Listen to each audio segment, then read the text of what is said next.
আসসালামু আলাইকুম। তো পাখি ইউটিউব চ্যানেলে সবাইকে স্বাগতম। চলে আসলাম নতুন আরেকটা ব্লগ নিয়ে। তো সবার কাছে অনুরোধ রইল, প্লিজ আপনারা আমাকে সাপোর্ট করবেন, ঠিক আছে? আপনারা যদি আমাকে সাপোর্ট না করেন তাহলে তো আমি সামনের দিকে আগাইতে পারবো না। তো আপনারা কেউ আমার ভিডিওটা দেখেন না, দেখে লাইক করেন না, কমেন্ট করেন না, কোনো শেয়ার করেন না, তারপরে হলো চ্যানেলটা সাবস্ক্রাইব করেন না। তো এই যে সকালবেলা ঘুমে থেকে উঠছি, ওঠার পরে তো সকালে আমি এখন রান্নাবাড়া করি না, তো একদম দুপুরকার রান্নাবাড়া যেটা ওইটা করি আর আপনাদের সাথে কাজকামগুলি একটু শেয়ার করে নিই।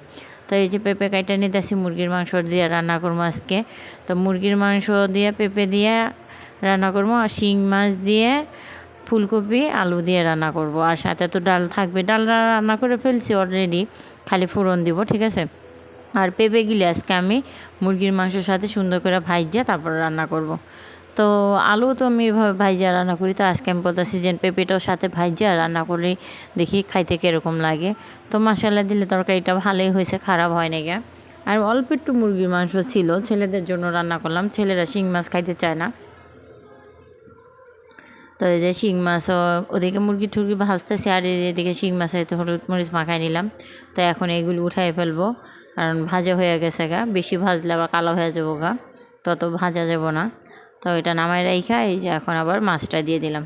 তো এখন মাছটা এইদিকে হোক, আর ওদিকে আমি আবার তরকারিটা বসাই দিই। তো আগে ফুলকপি তরকারিটাই বসাবো। ফুলকপি তরকারিটা যখন বসাই দিব, তারপরে হলো যে মুরগির মাংসটা বসাই দেব। তো এই যে এদিকে আমার মাছটা ভাজা শেষ, সুন্দর করে ভাজা হোক আর একটু সময় থাকুক, ভাজা হলে চুলাটা অফ করে দেব। তো আমি সবসময় তো জানাই নেই যেন একটু দেরি করে রান্না করি, আর দেরি করে রান্না করলেও কি দুই চুলায় দুইটা বসাই দিয়ে তাড়াতাড়ি ঝটপট করে ঘরে রান্নাটা করে ফেলি।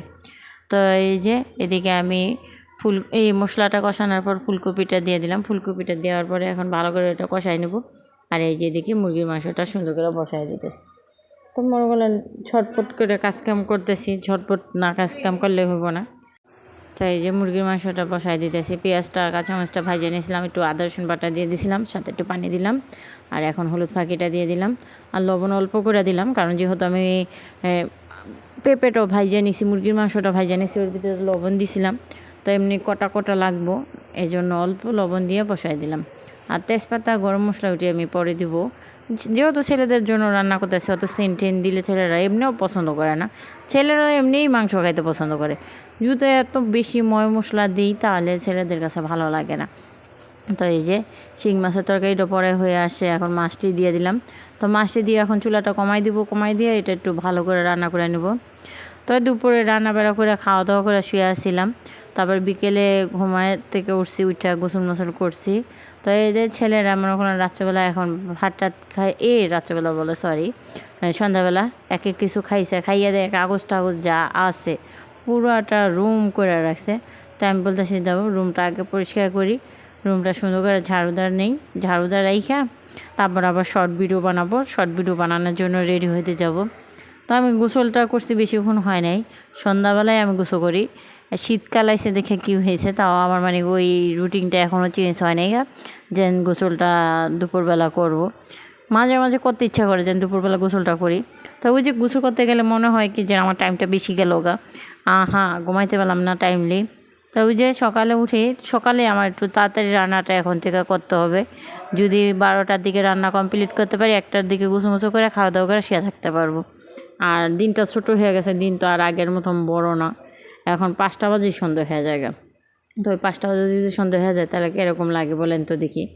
তো এই যে এদিকে এখন শার্ট লুঙ্গি পরতেছি। তো আজকে আপনাদের ভাইয়ার নতুন লুঙ্গি এটা নিছি, আর ছিঁড়া একটা শার্ট পরতেছি। এই শার্টটার নাম ছিঁড়া, এই শার্টটা মনে করলেন নতুন না, আমি ছিঁড়া দেখে এটা পরি।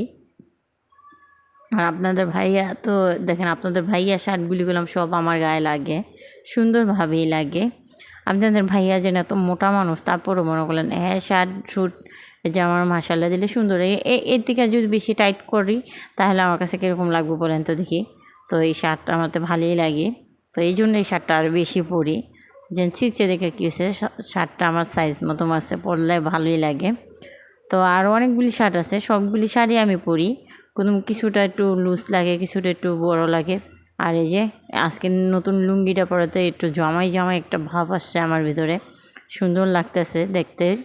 তো এই জন্য আপনাদের সাথে ভিডিওটা শেয়ার করলাম, যেন ভিডিওটা করছি যখন শেয়ার তো করবোই অবশ্যই, তারপরে দেখলাম যে ভিডিওটা দেখে এরকম দেখা যেতেছে, তো এই যে একটু স্টাইল করতেছি, তো স্টাইলটা কইরা তারপর আপনাদের সাথে